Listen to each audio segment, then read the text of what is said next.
Well, got to head out that way to meet up with Vivian.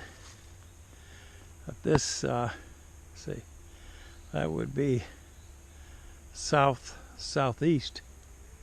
I stopped right here as I headed out that way to see these red flowers here. I don't know what the scientific name is for them or what people call them, but I coined them Vivian flowers for myself, for my wife. They come out this time just about the, well, 1st of May or last of April every year. And the reason I call them Vivian flowers is right in the middle of each petal is a V.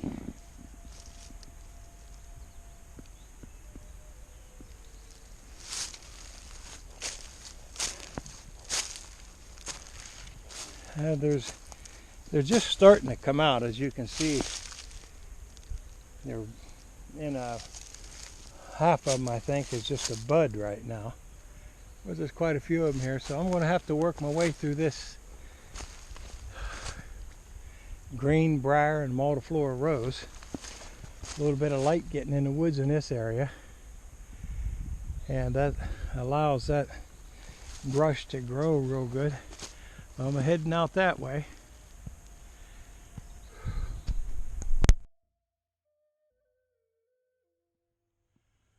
Up there's a bend just above me on the bank there.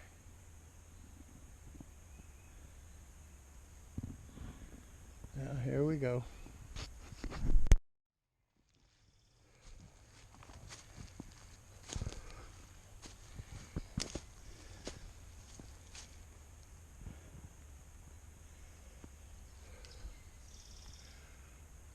Looks like some kind of a little teepee right there. And it looks like a turkey buzzard overhead. Again, just like last time. Starting to circle. Yep, I'm here, buddy. Go and take a look at this. It's all over that tree.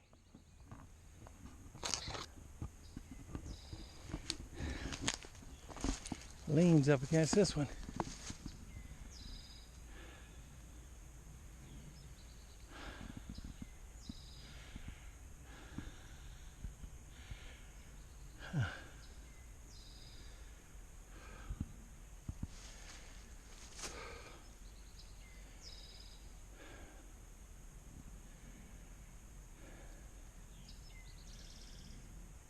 All pointing like in the same direction.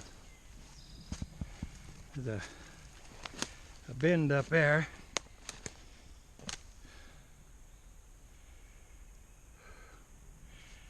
Another tree with the bark all stripped off of it, leaning up against that other tree.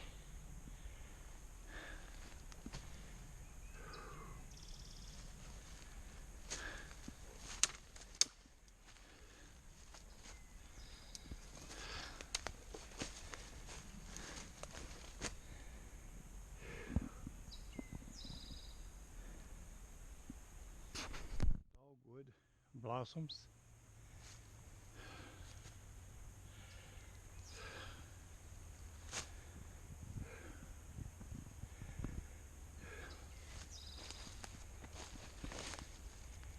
Some crabapple blossoms.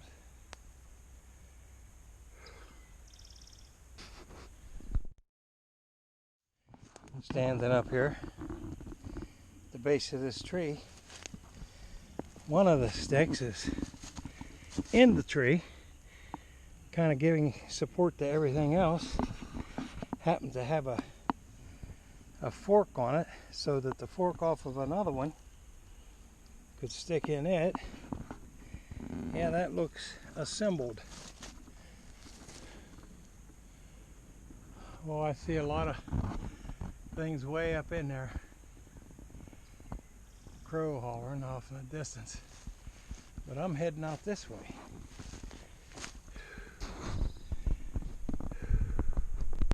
All at once up here, kind of walked up on what looks like a plateau.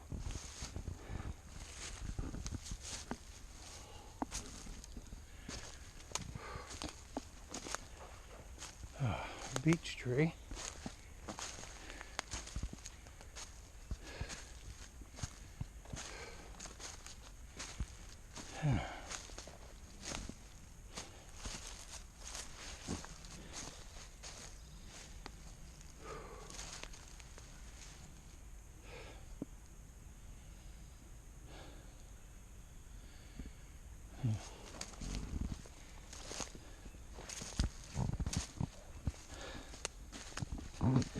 Then we've stood straight up against the side of that tree. Look at that. That one's got the big end up. Got a fork on the top of it.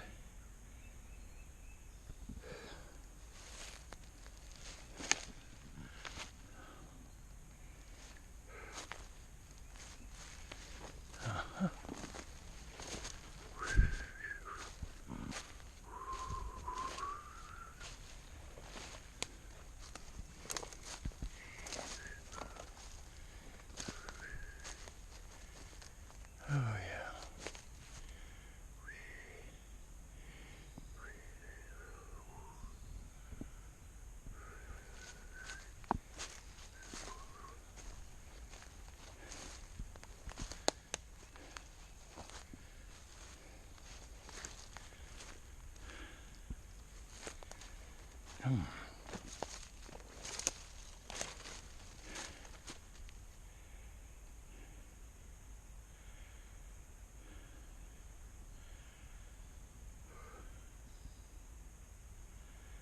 That is an old sassafras tree.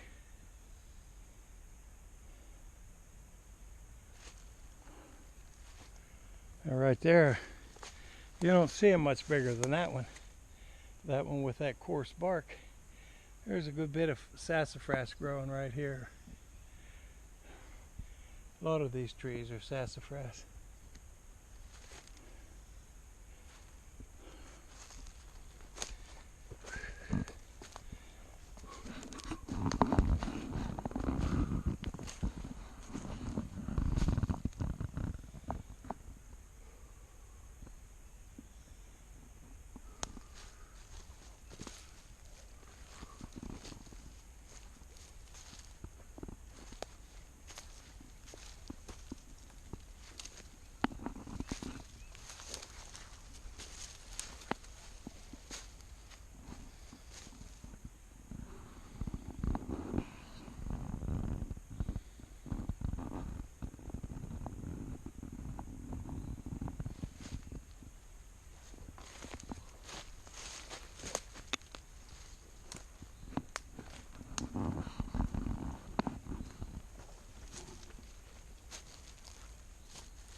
What do you say, buddy?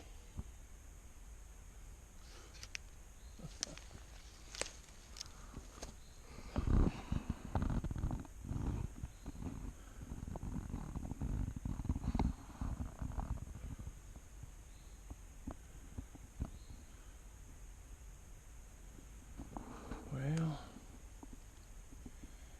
let me make it on up through here ways.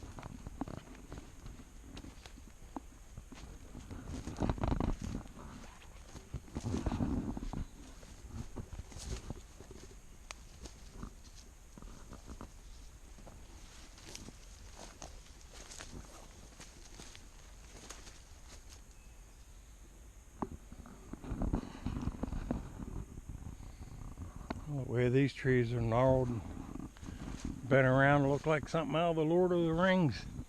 Look at that. Busted and twisted and cracked. And I believe those are all sassafras.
Well, greetings YouTube fans.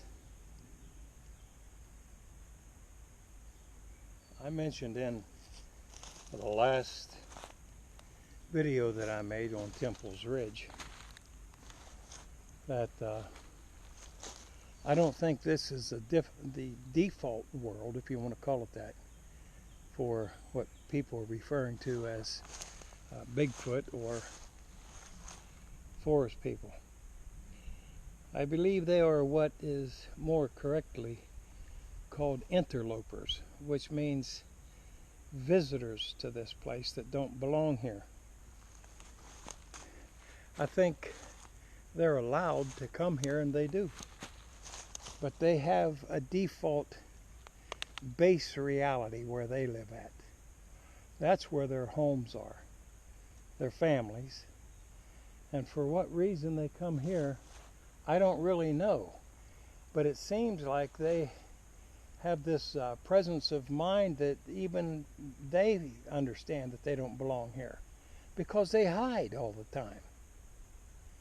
They are so powerful and so big, yet there is that understanding that they don't want to get caught or concealed. And I think maybe it's part of a directive from the one who allowed them to come here in the first place.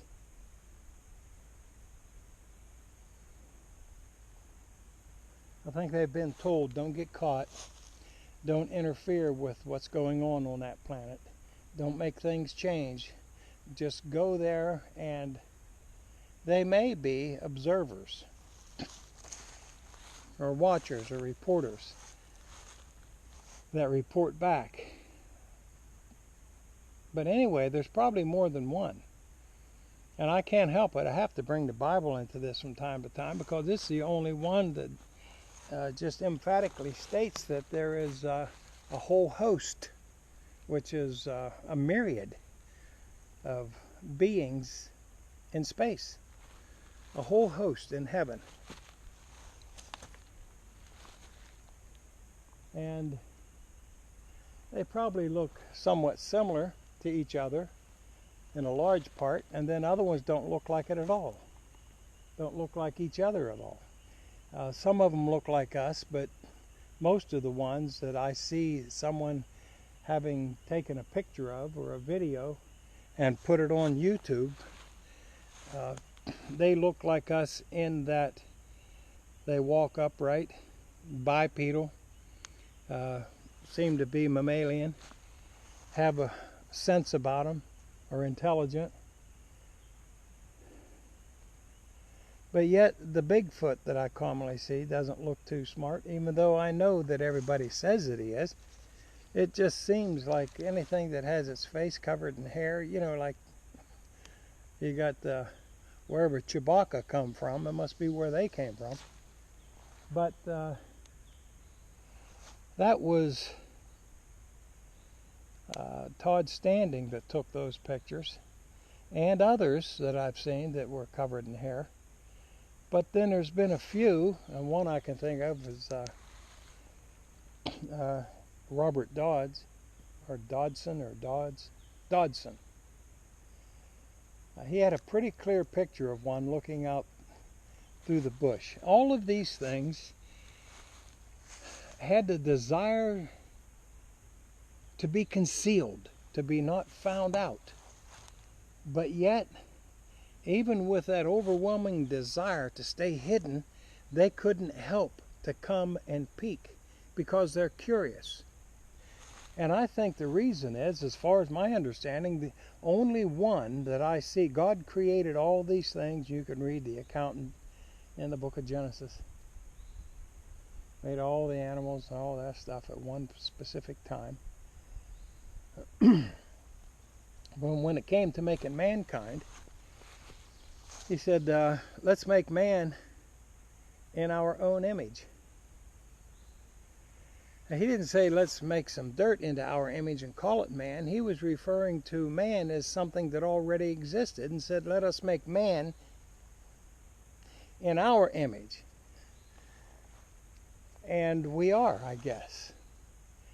And that's what these beings that are running around peeping at you all the time when you go out habituating with them, it's amazing to them that we look like little gods. They know that God as their own creator, and they'd like to get near. I can't believe they found this being that looks like little gods running around, but we're made out of stuff, matter, sentient matter. Where God, I would kind of describe a God being, a Elohim, as basically being sentient energy. But anyway, why do they throw stuff at you? Why do they charge you invisibly and try to scare you? Why do they try to drive you out of the habituation maybe early on until they get used to you?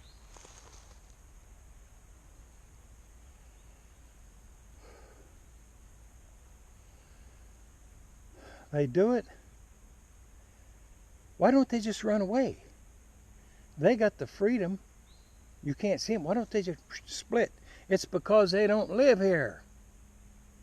And you are standing between them and their designated portal to get out of here. They're trying to get you out of the way. They're getting a little apprehensive that this is a place they marked when they came from their default world. They marked this, and you're standing between them and that little thing they made, maybe even looking at it and calling it a shelter. What, you know, you got people have named them different things. There's glyphs, the asterisks, shelters, which will shelter you from nothing. If it's raining and you get in that shelter, you're going to get soaked. It might hold back a little snow till it piles up on it, like a little cubby where a rabbit or some quail would sit. But the sun, the wind, the rain, that's not a shelter.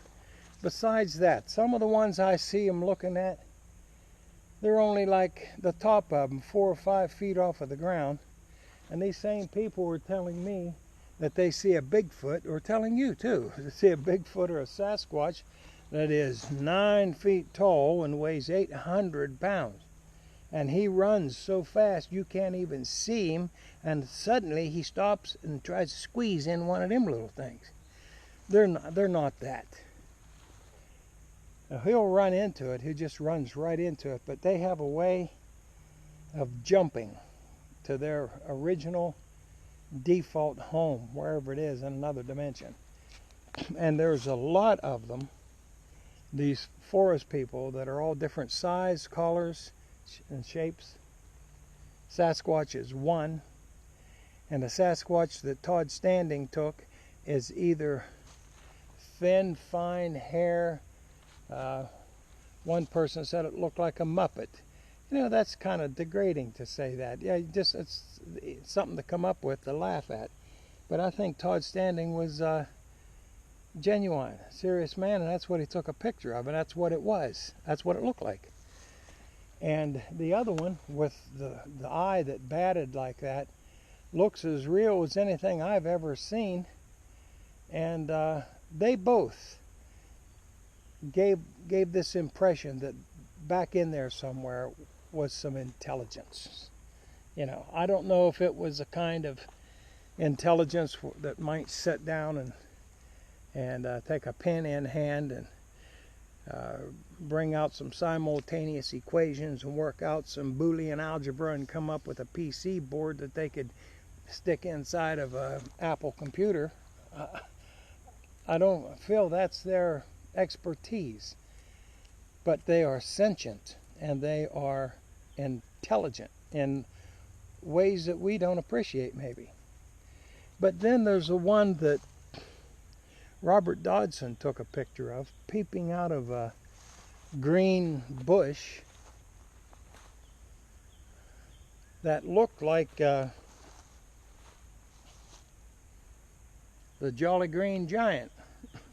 It looked more human, had the face like a man, was green, dark green, and it too looked super intelligent and sentient.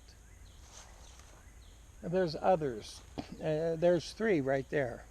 The 2 that Todd Standing took, one was dark and curly haired, like black almost, and the other one was light brown and fine hair, and then that green one. And that's just 3.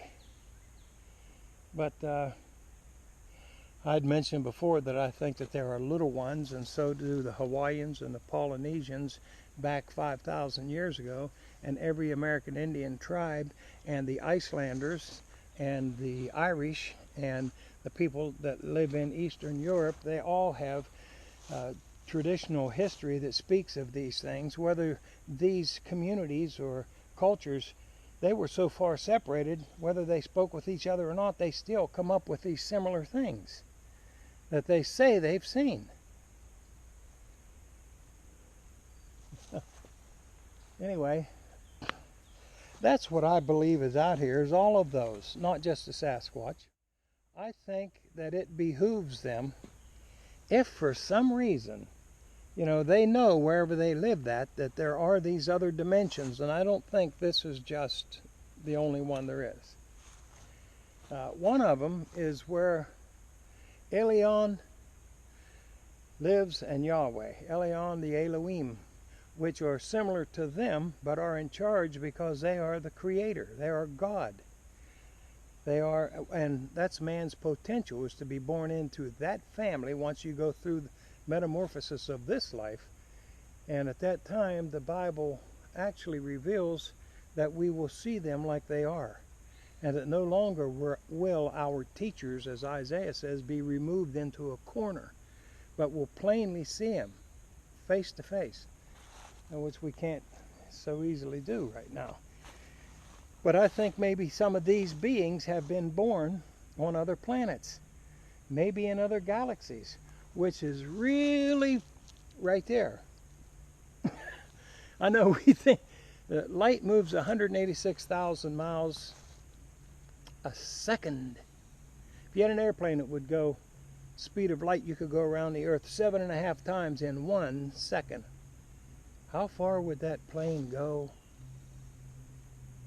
in a minute? 186,000 miles every second. How far would it go in a week? Maybe a year. A year. That's where we'll stop. As fast as light can go, 186,000 miles every second, traveling for a year, that is a measure of distance. And they just discovered a planet similar to Earth that they think life could live on, that is 40 light years away. Light traveling that fast. It takes 8.5 minutes to get here from the sun. But you know what? And they think that the whole creation, or the universe that we see out here and see through our telescopes, is 13.5 billion light years old. However, even if we can start to wrap our minds around those things, nowhere in that area at all, anywhere, is heaven. I hate to use that word too, because that's a stereotypical phrase that kind of pulls your mind out, and when it starts taking you close to the Bible, people go, oh no, yeah, I don't like religion. I don't like religion either. I'm not a very religious man. But that doesn't mean I'm not spiritual. Religion is what man added to the acknowledgement of God. That's man's organized religion. Anyway, nowhere in this creation is heaven. You can't go far enough in this one to arrive at it because it's not here. But when your body wears out and you leave this one, that's where you will go. And I think that's what these beings have already done, whether they're from another planet or from the Earth previously, years ago. But they have metamorphosized into that final being that the Creator has intended, and they come back here for some reason. This is a physical reality, but the other one, where they are at, is just as tangible as this one. They can bump into each other, they can eat, they can have cookouts, they can have parties and meetings, and some of them still get in trouble where they're at, but they're allowed for some reason to come here. And each one that comes here, it behooves them, because they still have limitations, like all of us will. There's some things we're always going to not be good at. But when they come here, the first act that they have to carry on when they visit this place is to mark a designated point for them to get back out of here, because it is the point that they came in. And listen, if these two dimensions are like out of time with each other, they'll never bump into each other. They're a couple points out of time, a couple steps out of time. So when they get here, the place where they were at when they left, surely they didn't try to get inside of a rock and leave. They found a place that was open, and they went out, and then they jumped. They jumped into this dimension, and when they did, they arrived here. They built something to mark it, because once you're here, you can't actually see back there, and you don't want to time jump just anywhere and end up on the inside of a big boulder somewhere, because that boulder in that reality is as tangible as you would be, and you couldn't fit in there. It would be like the Philadelphia experiment, where those sailors ended up having their molecular structure laced with the structure of that ship. The Philadelphia experiment, for those of you that know what I'm talking about. So if you're going to travel through time, it's not smart to travel simultaneously through space. You do one at a time, or you don't know where you're going. You end up inside of some crazy stuff. So when they get here, the Sasquatch, they might be the ones that are making the big X's. Other ones might be making what people call shelters. Others are little ones. We little people putting just glyphs on the ground. The tree hangs and the bends might belong to a different species, so that they can recognize it right away. And if something is encroaching upon them, and they've been given the directive to not associate with, contact, to openly speak with, or let anybody see you on that planet where you are jumping to, you can go there, but don't interfere with that, what's going on in that planet. Well, if they feel apprehensive and they need to vacate and get out of there, they have to go back and jump to that one. They go to that one that they put there when they arrived here, and they actually dive in it, sneak in it, run up to it. But when they get right to it, just like the building, in Back to the Future, when that DeLorean reached 88 miles an hour, it never hit the building. Michael J. Fox went, that could be the same thing that happens when they do the jump in the right spot. They know they're coming out in the right spot. But if you got a person about that tall, green,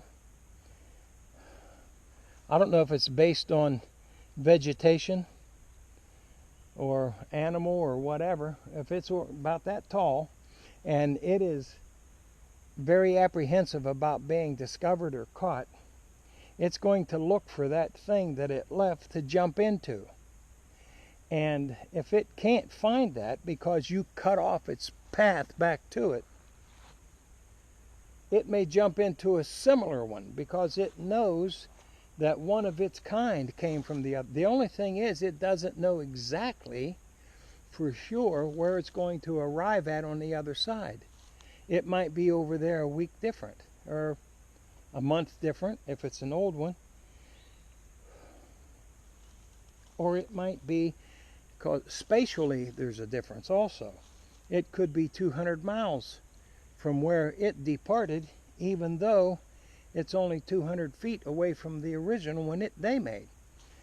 So they try to get back to the same structure that they left. And if you only knew, or I only knew, you could look at a structure and tell which species came here in that. Now that's why they throw rocks at you. They don't want to run away and leave. They want you to, so they can come back down and depart this planet. They're kind of tied to that one area. And they would like you to leave, even if I had to scare you away and then get out of there, because apparently being discovered by you would be worse than, you know, somehow there is a directive given that they cannot violate that. And things would be bad for them if they did violate it. Because someone who is extremely powerful told them not to. Why? Out of concern for you. Because that's what this whole life is about here. It's for you and me and our kind to make our mistakes here. Person that hasn't made any mistakes hasn't done much. But we are to learn from our mistakes.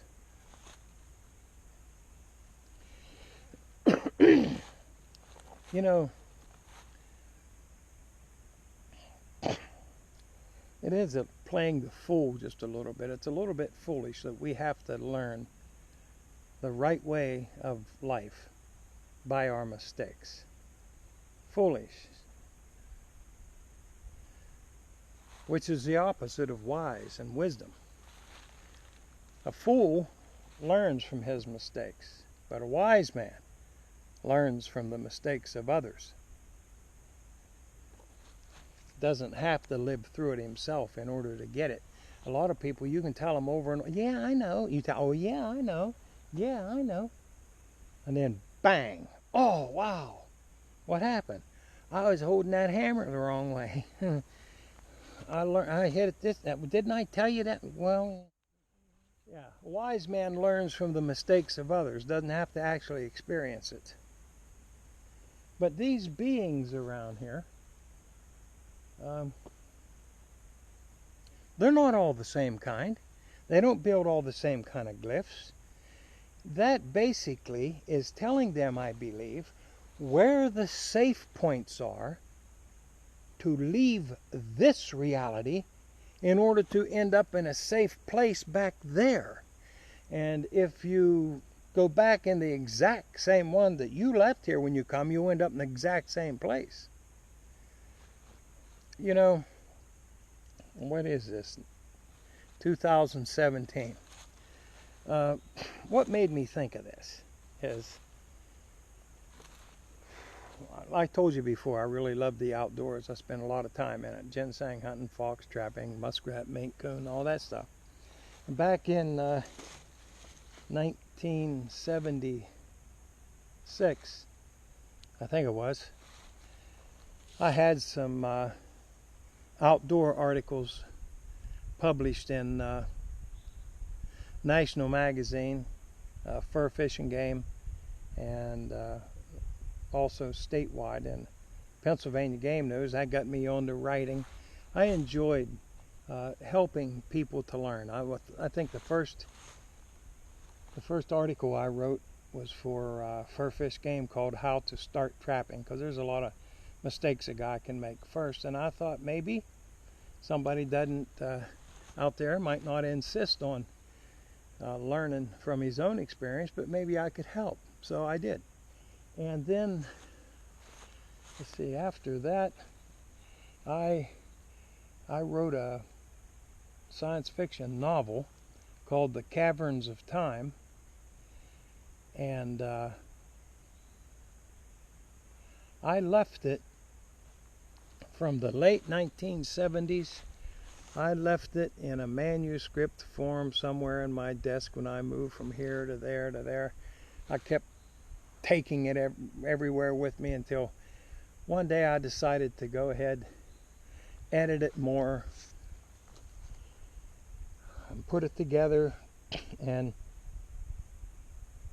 publish it.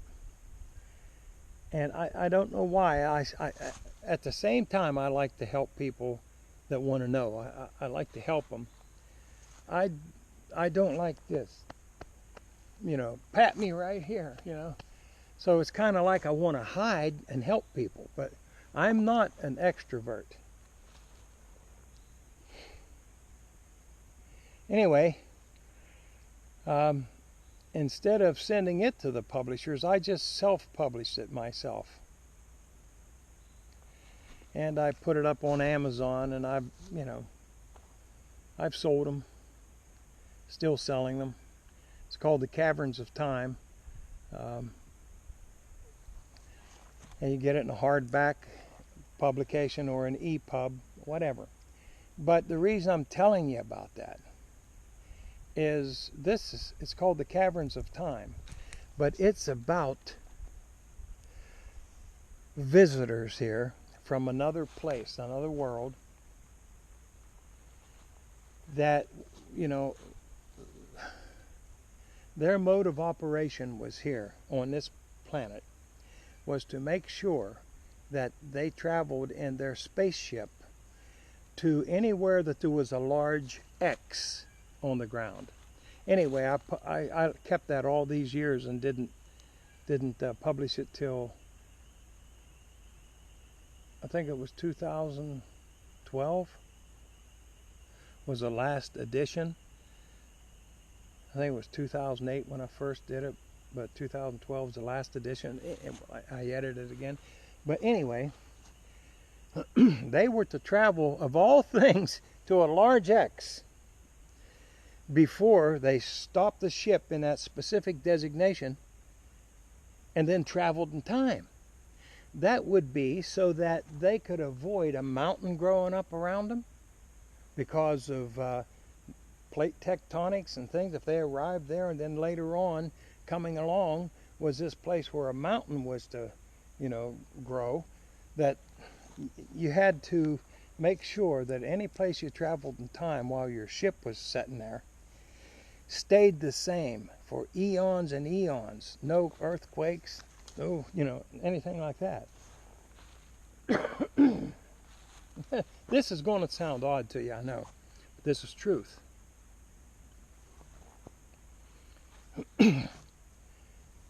There was another world that existed in that place in the future, and it did not interfere with life on Earth and people like us at that present time. They were in the future, but there was a problem with them traveling back and forth in the future, that they never was able to overcome this problem, that every time they came into here it would make the ionosphere dissipate. And if we didn't have an ionosphere, we wouldn't live here. I don't want to get carried away with this book, but I just want to tell you this. A couple things that helped me think of this.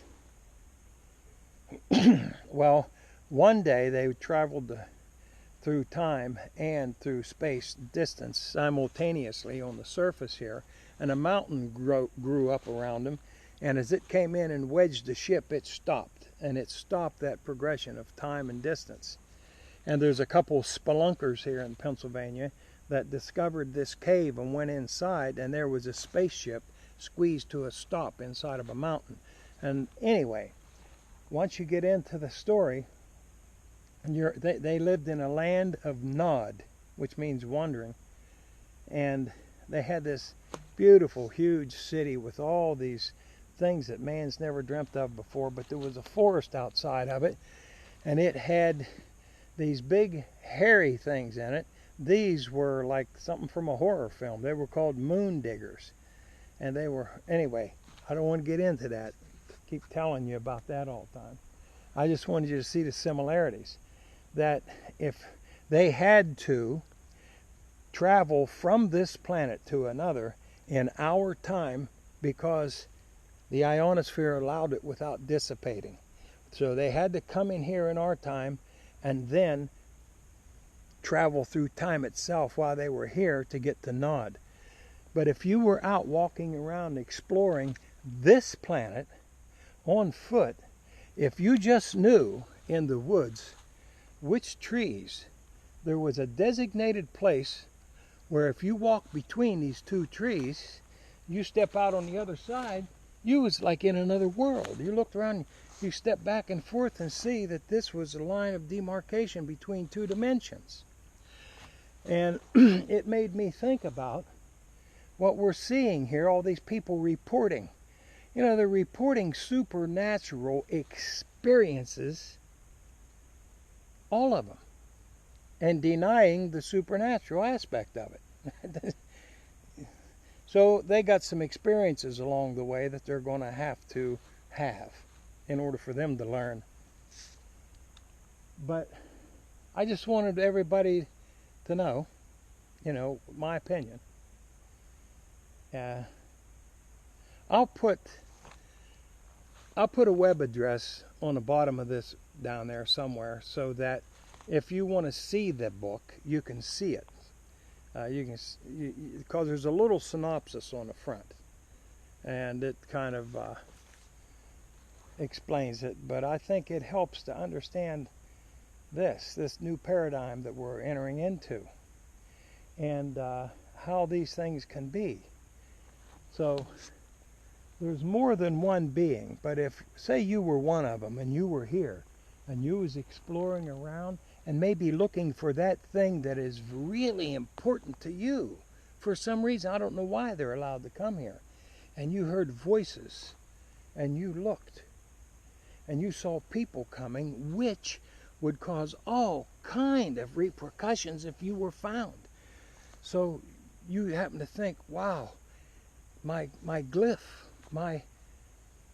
maybe you came here and you left a teepee. You say, my teepee is down there. So being the kind of a being you are, glancing through the woods, you could see all these different glyphs. You knew that the ones that came from Alpha Centauri over there, because their glyphs are flat on the ground. And you see all these shelters around, and no, big X's, Bigfoot.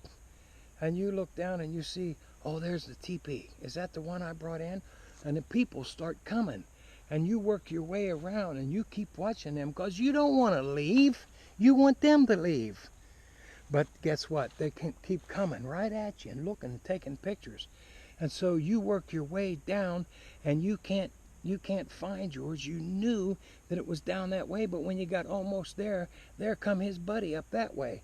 And you looked over and there's a teepee. It's one of your kind, probably the place you come from. So you go over to it, being assured that that place in space has remained the same for eons. It hasn't changed. So out of desperation, you take a chance and you time jump right there. And you end up on this planet. You don't know right where you're at. You just don't know for certain.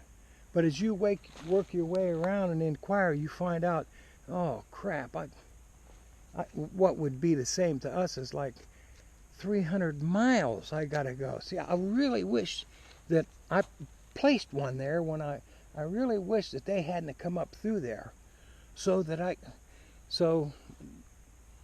that's why when they see you coming, before you see them, they try to make you turn, throw things at you, growl, make noise. They probably wouldn't hurt you any more than a butterfly would, because that is even a greater directive. You do not kill. You don't hurt or harm. And all of this is an effort by the one who designed all these things to get all of us to live by laws, which is kindergarten, but a principle, just one really, and that's to be as concerned for others to the same degree as you are yourself. Okay, let's get on out through here. I hope you enjoy this, but I want to see if I can find Vivian. He's up against that tree. I think maybe I'll coast down that way and take a look after I go out through here a ways.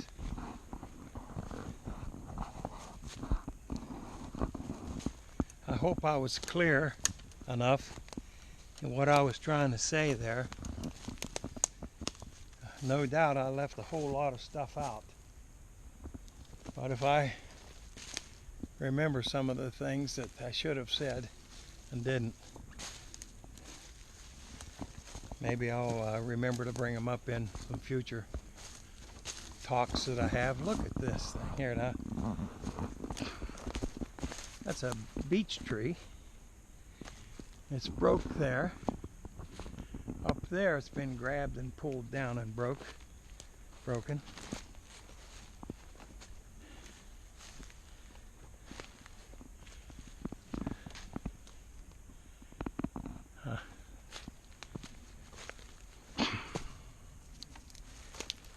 Let's see if I can get over here.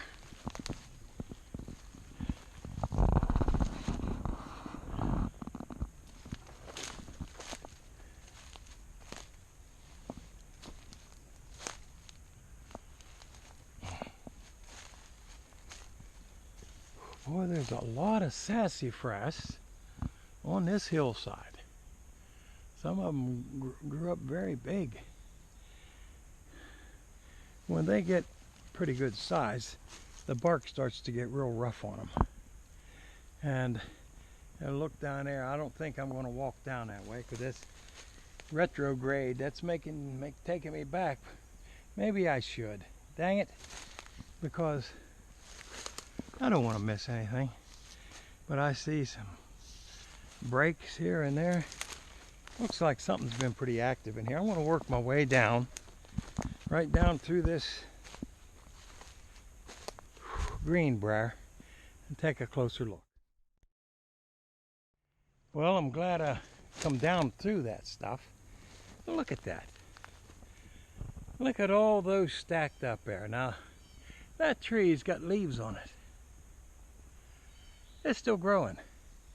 All the things leaned up against it are dead. Oh, they've been on the ground for years. Excuse me. I might jerk you around a little bit to get through here. Yeah, they've been on the ground for years. So, how did they get up against the tree? Well, they were leaned there, obviously, by something.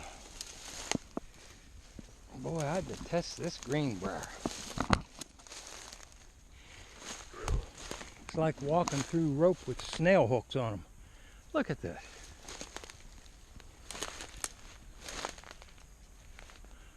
Oh, jeez.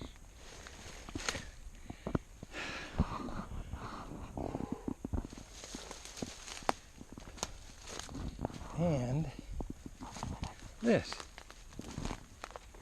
Look at that. Ouch. Now, if something tried to avoid me, saw me coming, that's probably their logo mark right there. Would be a teepee. And you could see that from a long ways off. I don't know if that would be for a Sasquatch. I don't know if it would be for one of them green men. I don't know. But I know that's not natural. Sheesh. Look at that.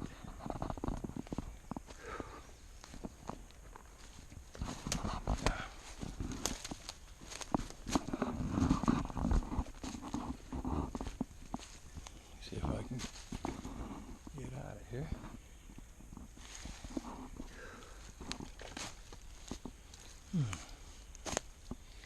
I may get back up a little bit. Seems like I have better walking, being a little higher up on the hill. And there's another break.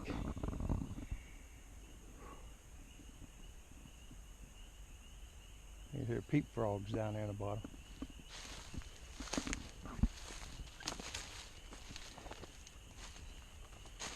Yeah, I think I'll try to get a little elevation on this hillside again.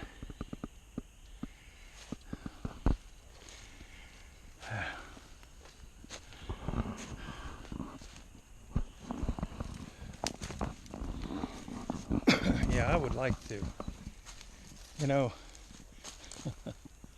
sometimes things that are utterly ridiculous are funny, you know. I had an uncle who was funny.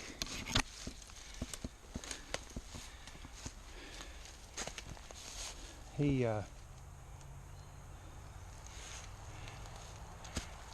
used to talk about things that were just utterly ridiculous.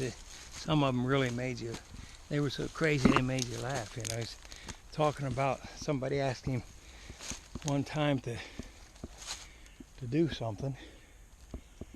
He didn't want to do it because it was so difficult. He was talking about how difficult it was, and he said he would rather try to stack BBs underwater with boxing gloves on than he would do that. Well, that's the way I feel, folks, when it comes to assigning everything to a 9 or 10 foot upright walking being that has hands like a catcher's mitt, and say they made this wee little tiny glyph on the ground. Looky there, isn't that nice? No. How come? How come people think everything belongs to Bigfoot? I think when he leaves, you know, he's looking for one of his big structures to identify where, you know, who it belongs to. And I don't think they use them as a shelter at all. If you hear a horn blow, that'll be Viv. I asked her to hit the horn one time just so I can tell how far away I am from her, but there's not much service back in here on the cell tower, so I don't know if she got it or not. I see some tree breaks down there and some leans out ahead here. Oh. Okay, folks, jig's up. We just don't know what you're doing out here. Why don't you come on out and converse a little bit? Maybe I could help you. And anyway, who put all these sticks through the fork in that tree? It's okay. No big deal. Now there's another one.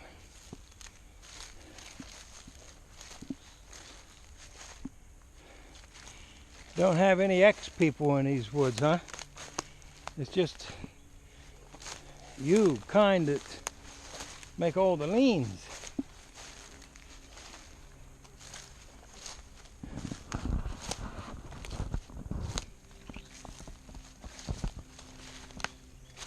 Ouch. Oh boy.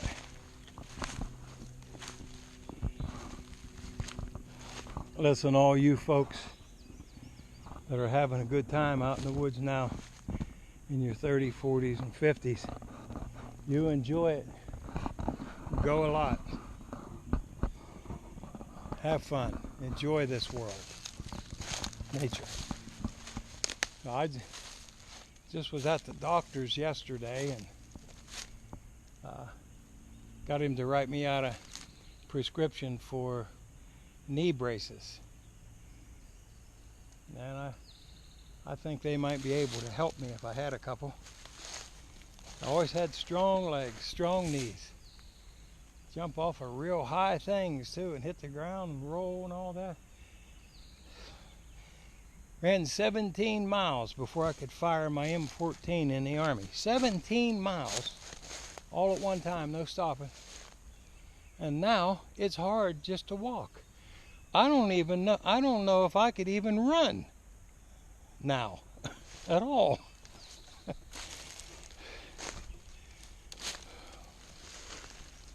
You get this feeling that you know, if you were me, that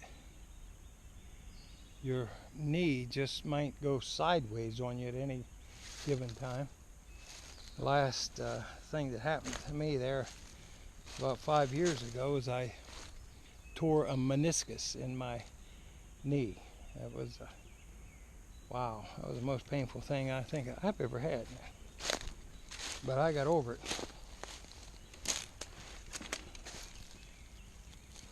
But enjoy it now if you've got some youth to you.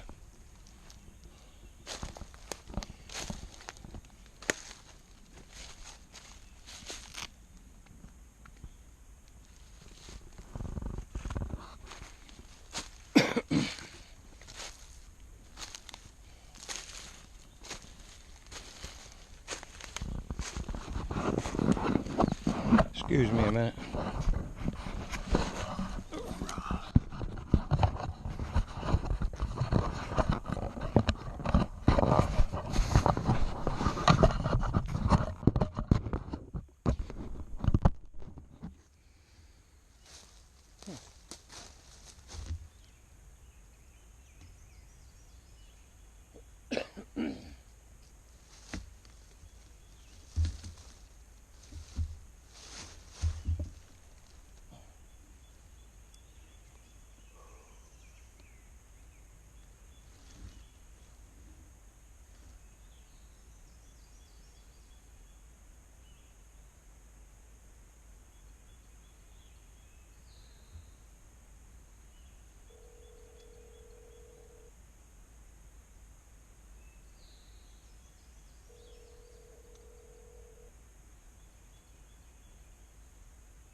At the tone, please record your message. When you've finished recording, you may hang up or press 1 for more options. Okay, Viv, apparently I couldn't get through to you. You asked me to leave a message, so I was just trying to contact you to get you to blow the horn so I could tell just about how far I am from you. I should be halfway to you by now, I think. Finding some structure and things up in here. So if you get this, hit that horn for me.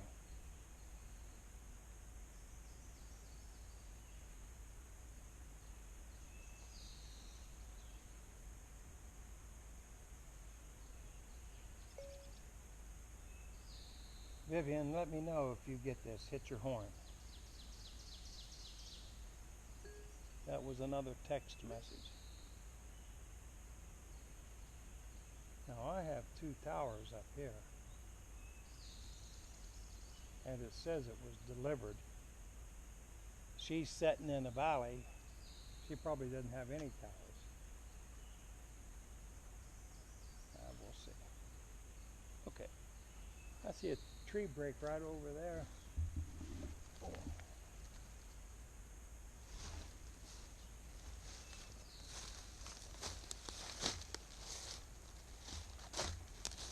Come on, folks, got to take you with me.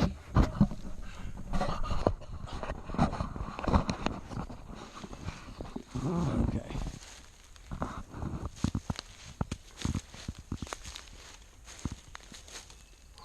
Boy, my head is, I bet you my hair is plastered down. I'm soaking wet.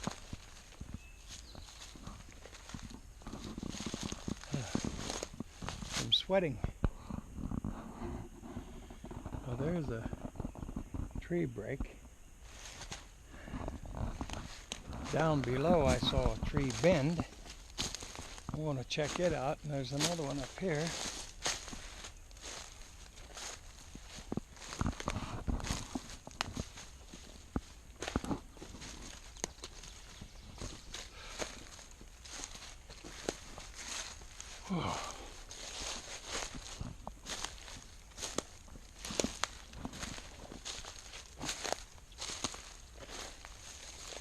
I don't think it's just that it doesn't make any sense. They run around making these little stick shapes and figures and glyphs.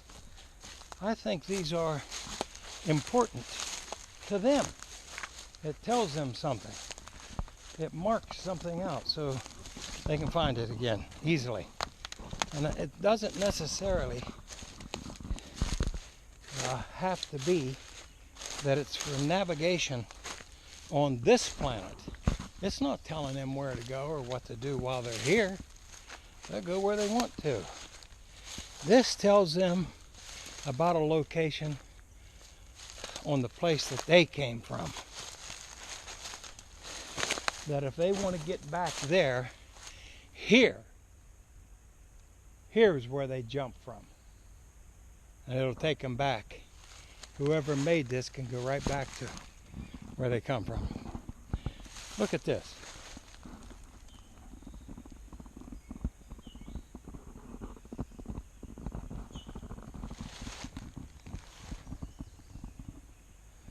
Look where it skinned the bark of that little tree when it's put over against it and then scraped laying down. Let's see this.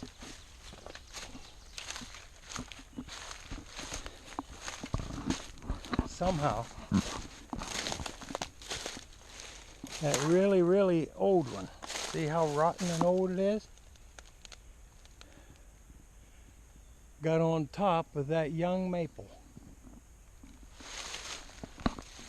Now, I hate to see that maple, that poor little old maple tree. And look, it didn't fall off of this one. This is, well, it didn't fall off of it. I don't know where Vivian is at, but I think I gotta go a little ways more. I just happen to see the road down there. I would pull that out, let that little maple pop back up. But I feel like it's part of my directive not to do that. I don't want anything to get lost on my account. Know what I mean? Oh, wow.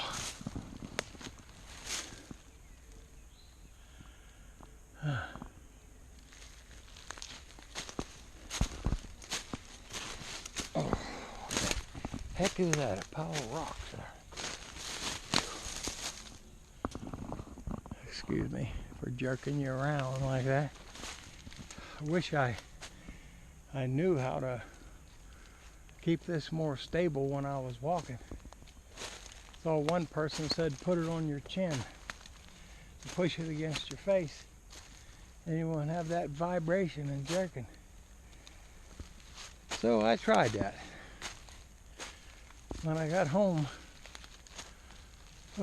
my breathing on top of that GoPro sounded like a hurricane was coming, so I didn't do that anymore.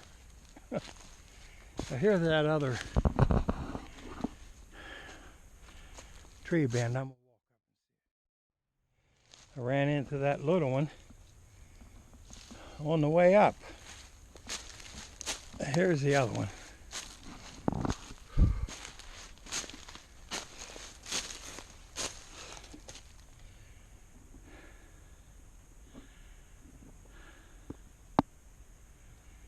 And what laid that up against there?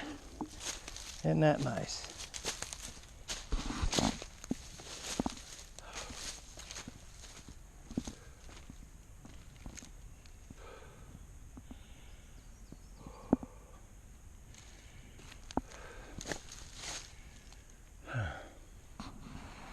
Yeah, I think that means something special to someone. It's got information about back home.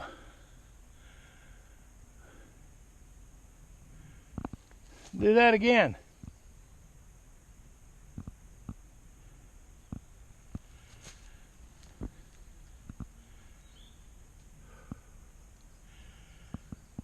Heard something knocking on the side of a tree up there. Kind of far away though. But I heard it hit like 3 times in a row.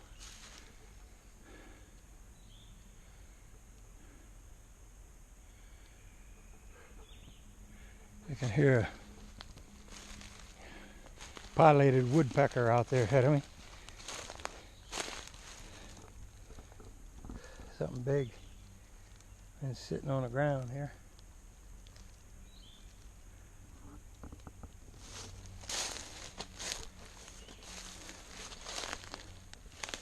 They don't have to be big or little.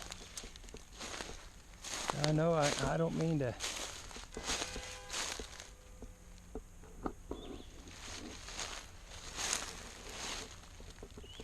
you hear that horn?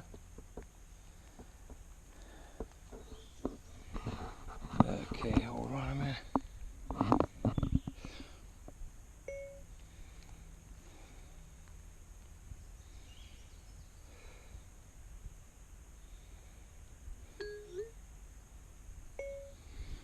Okay, I'm just up above you and a little bit to your west. So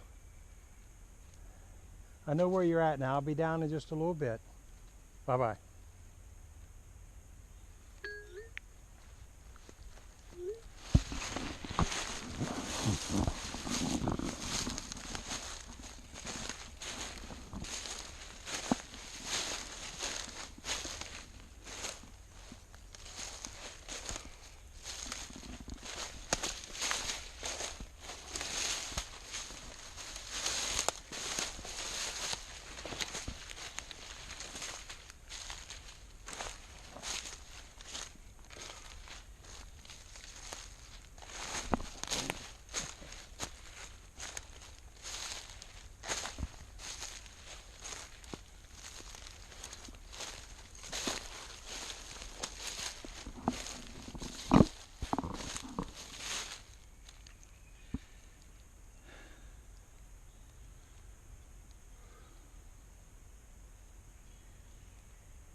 Wow, isn't that a beautiful little flower?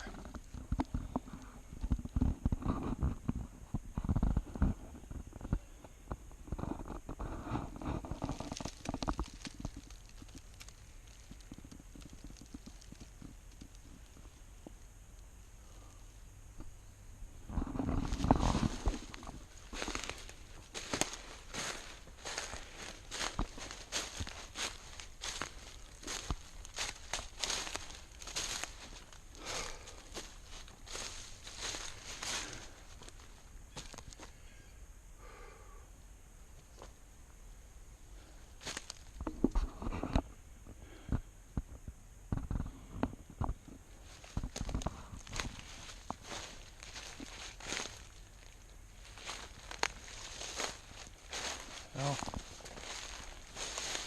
I can see her sitting down there in the Ford Escape. Let me take a picture with the...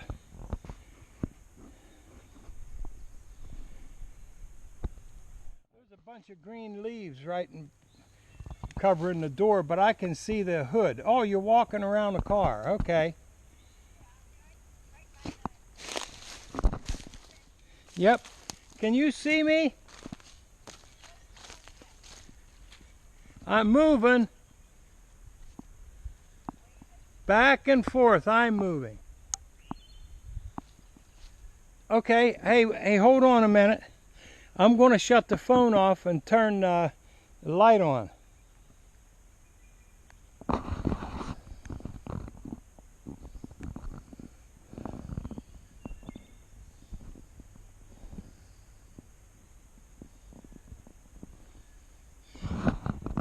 You see it? I got my iPhone light on. Okay, you got me. All right, hon, I'm going to go on out this way just a little ways and work my way down and we'll go, huh? All righty. I know. Okay, I will.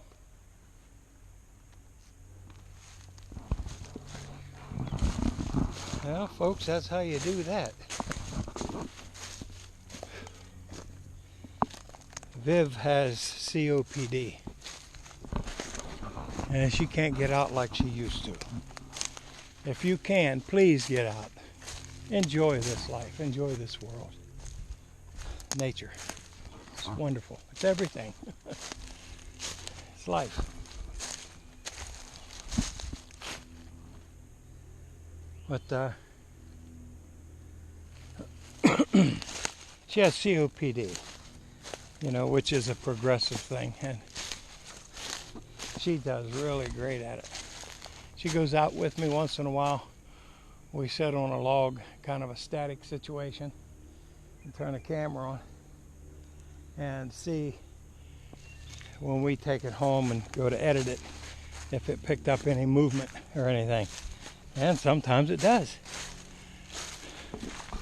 Well, it's starting to sprinkle. Yep, so it's about time for me to get out of here anyway.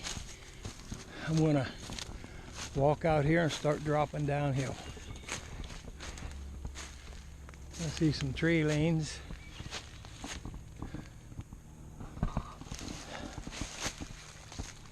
Yeah.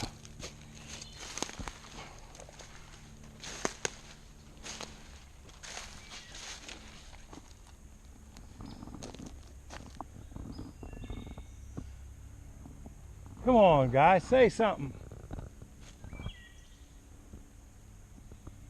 Give me a whoop, a growl. Come on, let me see you sprint past me here real quick.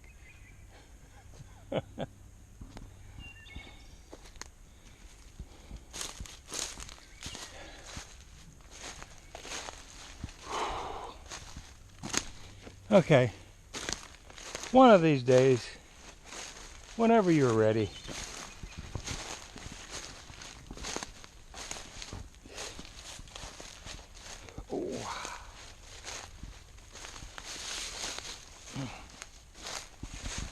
now look at that.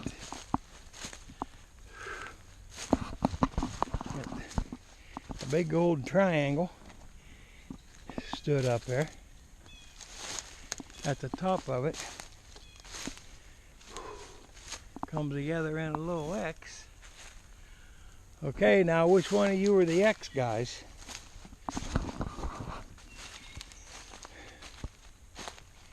Can't be putting no X's on top of triangles now.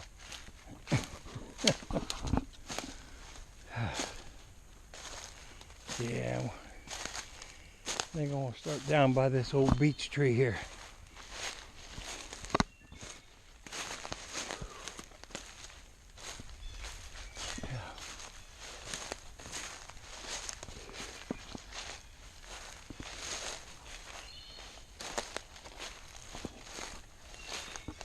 Listen at that. Oh, wow. That's my bird. That's my wood thrush.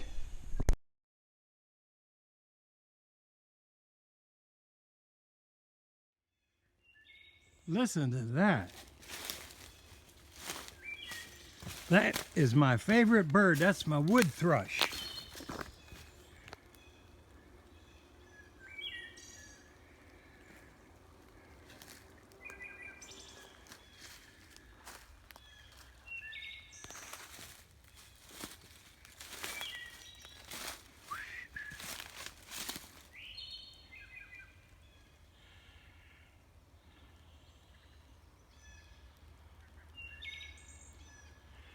I hear you.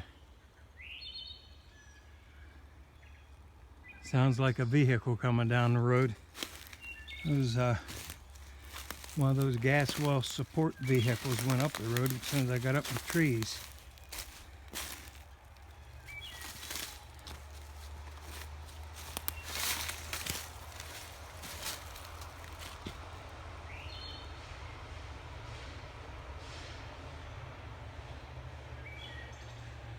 Just keep moving, buddy.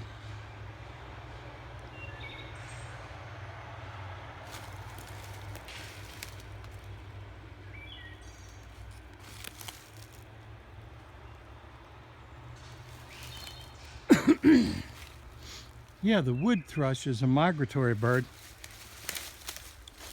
I believe they winter in Mexico or somewhere, but the thing about them, the nature of them is they're a deep woods bird. They're solitary. And you won't see them around your house, around home. They go way back in nice deep woods. And that two-part song they have, it's just so beautiful. I've heard them in the background for years and years and years when I was ginseng hunting before, because the kind of woods the ginseng normally grows in is also the kind of woods that these birds will be found in.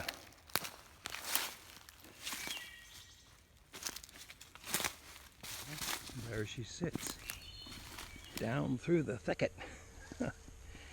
And there's her flower.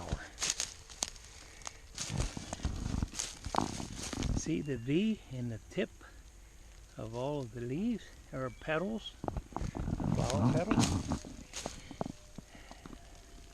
That's my Vivian flower. One other piece of trash anywhere in this woods since I've been out. But looky there. Now some people forget about the structures and the shelters and the teepees and all the glyphs. Some people would also say Bigfoot did that. Well, I guess so, because Bigfoot apparently does everything. Well, it's raining now. Just made it back, come down over the bank there. Just had to walk around that water. Vivian came to the exact parking lot that I wanted her to. Oh, there, look. Bigfoot did that. No, I quit.